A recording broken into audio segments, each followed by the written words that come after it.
vibrant ladies in the waiting room with Christy. Hello, how are you doing today? My name is Christy Emma.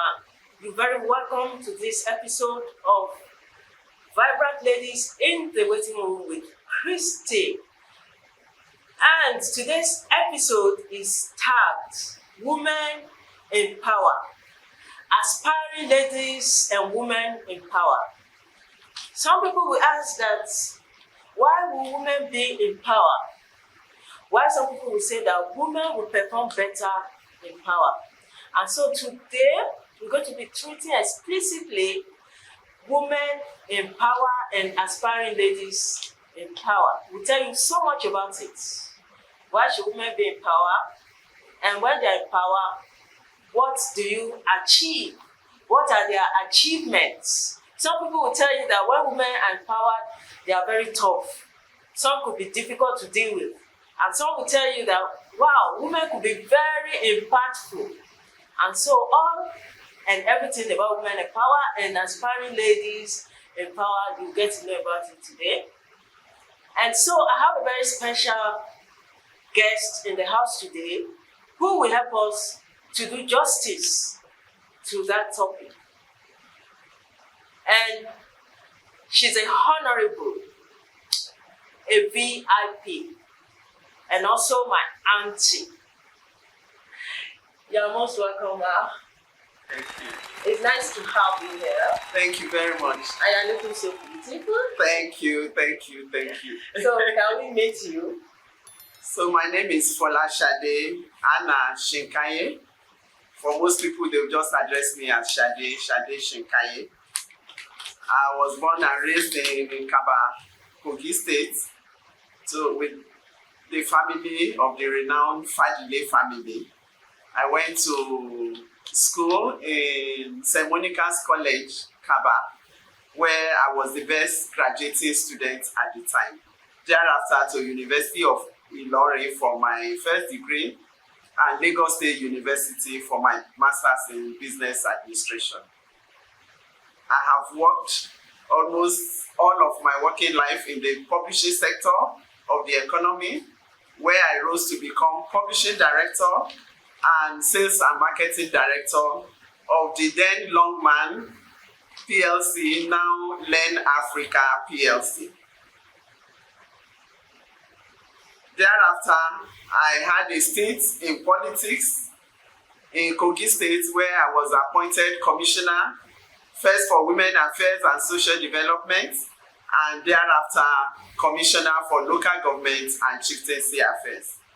I also served with the governor of the state at the time, Governor Wada, as a special assistant. I have since returned to my first love, publishing, where I again was managing director of Sterling Books Limited, and now managing my own enterprise, Blue Cone Publishing Nigeria Limited. Thank you so very much, ma'am. Thank you. Yeah, so the topic now, aspiring ladies and women in power. When you hear the word aspiring ladies and women in power, what is your own definition of that word? So, aspiring ladies and women in power. Aspiring tells us that you are hoping to become. And for women in power, they are already there as influential women in power. So there are those who are aiming to become powerful women in the society, and there are those who are already there functioning in those powerful positions. To me, power will be defined as having influence and control over others to achieve aims and objectives that are laid down. So that's how we can understand inspiring women and women in power. Oh, thank you very much for that definition, ma'am. So may I ask that, why do you think women should be in power? Because in our society, do you know, up until now, there are still some people that believe that women should not be in power. And some men, they don't even want to allow their wives to be. Some of them feel somehow about it, while some encourage it. So why do you think women should be empowered? I think women should be in power because today, the population of the world and the population of our country, Nigeria, there are at least 50% of women within the populations of the world. So, it just stands to reason. Why would other people, when I say other people now, I mean men representing the interests of 50% of human beings. Why is the fairness in that? That's the first way to look at it. Two, how do you understand these women if you do not belong to that gender?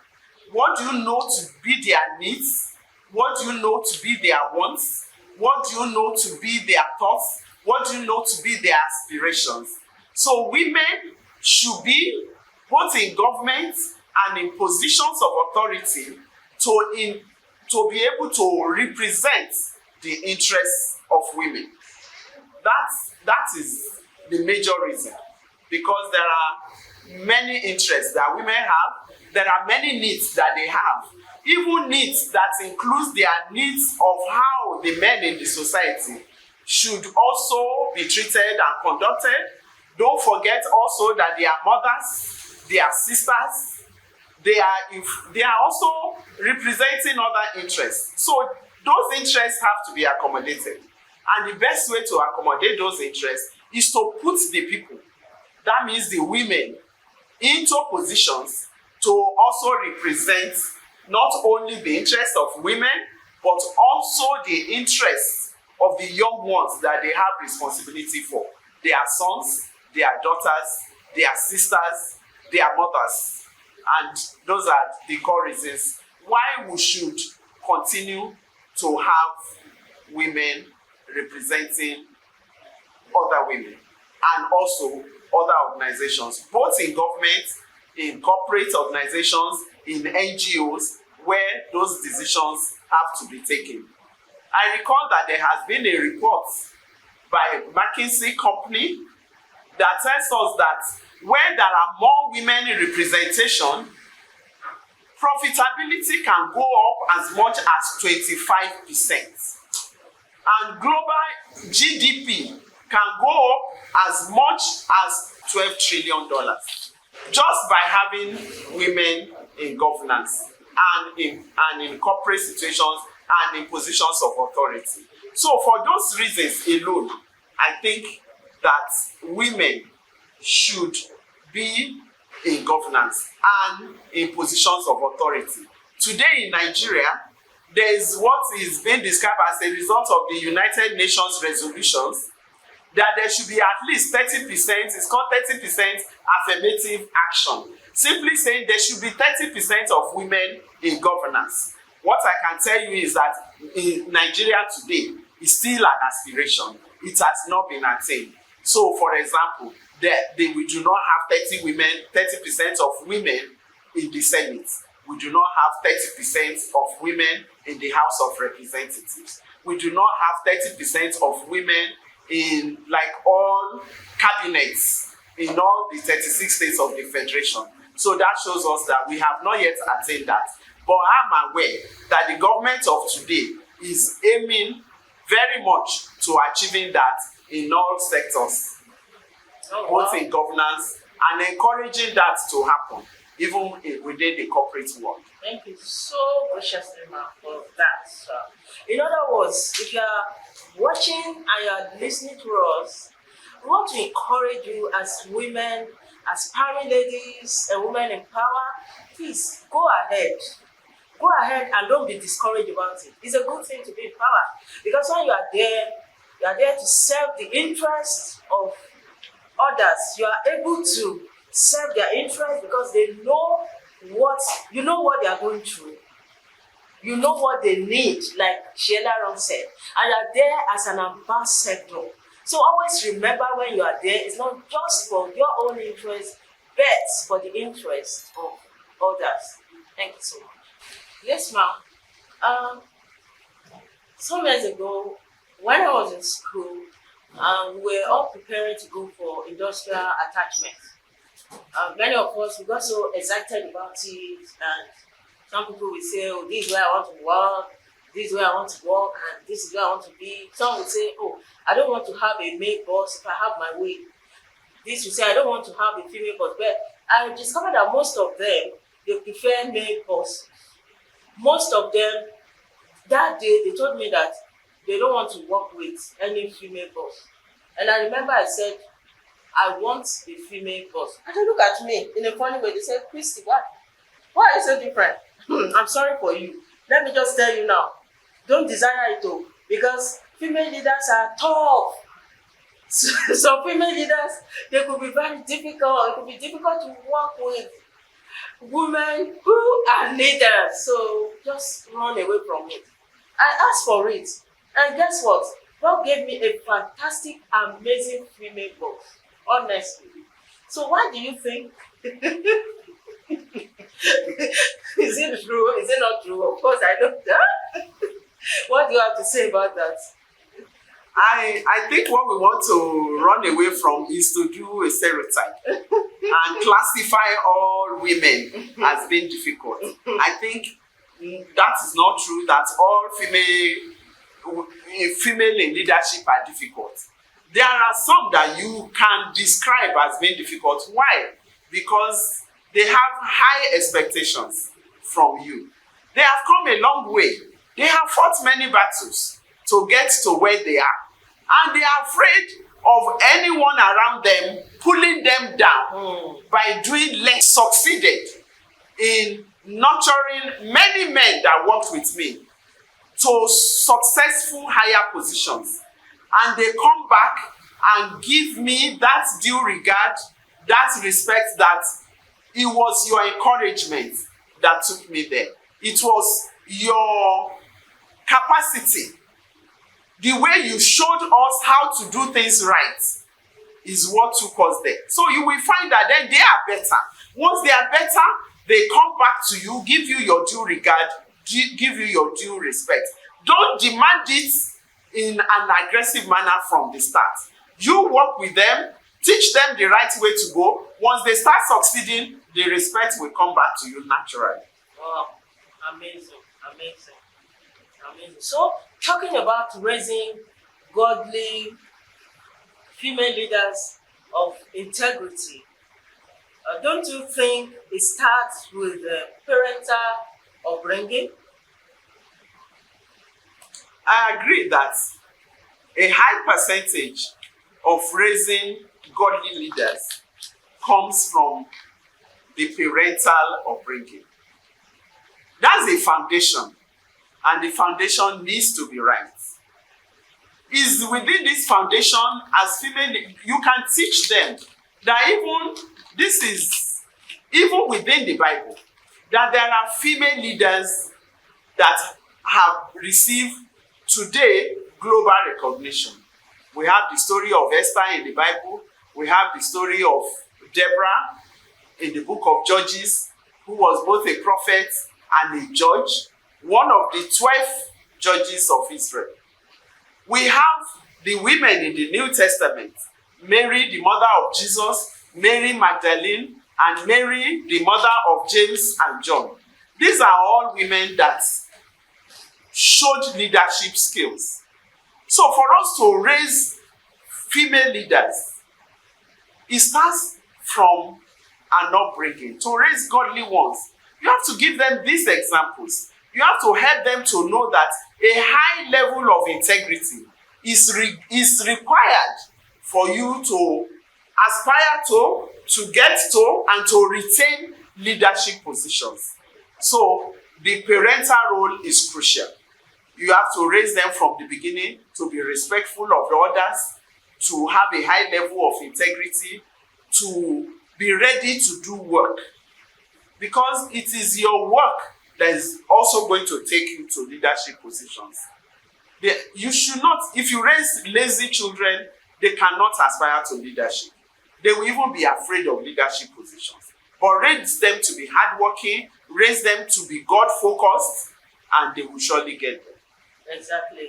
I was just going to mention the God factor of it now, which you mentioned. The because the ultimate is God. The ultimate is God. Thank you very much, ma.